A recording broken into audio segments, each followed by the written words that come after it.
ఈ విషయం మీకు తెలుసా? మీ ఇంట్లో కూడా కరెంట్ బిల్ ఎక్కువ వస్తుంటే ఫస్ట్ చెక్ చేయాల్సిన పాయింట్ ఇలా మీటర్లో అర్త్ అని చూపిస్తుంటే దాంట్లో ఎక్కడో పవర్ వేస్ట్ అవుతుందన్నమాట ఇంట్లో. అది ఎలా కనుక్కోవాలంటే ఫస్ట్ ఇలా టెస్టర్ పెట్టి స్విచ్ ఆన్ ఆఫ్ చేసినా కూడా మీకు పవర్ వస్తూ ఉంటే పాజిటివ్ నెగిటివ్ కనెక్షన్స్ ఇంట్లోకి వచ్చేవి రివర్స్లో ఉన్నాయన్నమాట. దానివల్ల మీకు పవర్ వేస్ట్గా ఇలా వస్తువులో తిరుగుతూ ఉంటుంది. అందుకోసం వేస్ట్ అయిపోతుంది పవరు. దానివల్ల బిల్ ఎక్కువ వస్తుంది మీకు. సెకండ్, ఫ్యాన్స్ ఉన్నాయి కదా, సీలింగ్ ఫ్యాన్స్ ఇన్ కేస్ చెడిపోయినా కూడా సీలింగ్లో పవర్ వేస్ట్గా పోతుంటుంది. అందుకోసం పవర్ బిల్ ఎక్కువ వస్తుంది. దీన్ని ఐడెంటిఫై చేయడం కొంచెం కష్టమే కాబట్టి మెయిన్ ఒక ఎంసీబీ ఆఫ్ చేసి చూడండి. ఇంకోటి, ఇలా 3 పిన్ ఉండే వస్తువులు ఏదైనా చెడిపోయినా కూడా అర్త్లోకి వేస్ట్గా పవర్ వెళ్ళిపోతుంది. అర్త్ పిన్ అన్నమాట ఇది. వేస్ట్ వెళ్ళిపోతుంది పవరు. మీకు ఖచ్చితంగా బిల్ ఎక్కువ వస్తుంది దానివల్ల.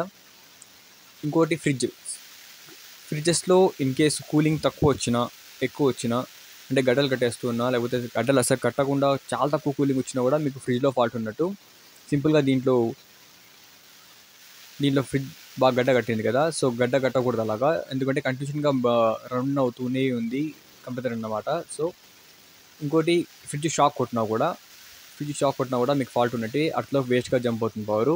3 పిన్ ఉండే వస్తువులు మిక్సీ అయినా ఏదైనా ఓవెన్ అయినా ఏదైనా కూడా షాక్ కొడితే లేకపోతే చెడిపోయినా కూడా వేస్ట్గా వెళ్ళిపోతుంది పవరు. ఇలా గీజర్ ఎందుకంటే నీళ్ళలో కాంటాక్ట్ ఉంటుంది ఎక్కువగా గోడకి అంతా. సో దీనిలో వేస్ట్ అయినా ఈజీగా వెళ్ళిపోతుంది.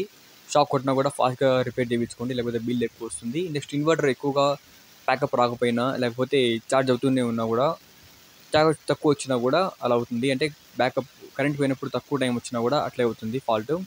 నెక్స్ట్, ఇది వాషింగ్ మిషన్ కూడా సేమ్ ఫాల్ట్. ఏదైనా డైరెక్ట్ కాంటాక్ట్ నీళ్ళతో ఉంటుంది కాబట్టి అది చెక్ చేయించుకోవాలి. వేస్ట్గా పోతుంది లేకపోతే పవర్ మీకు.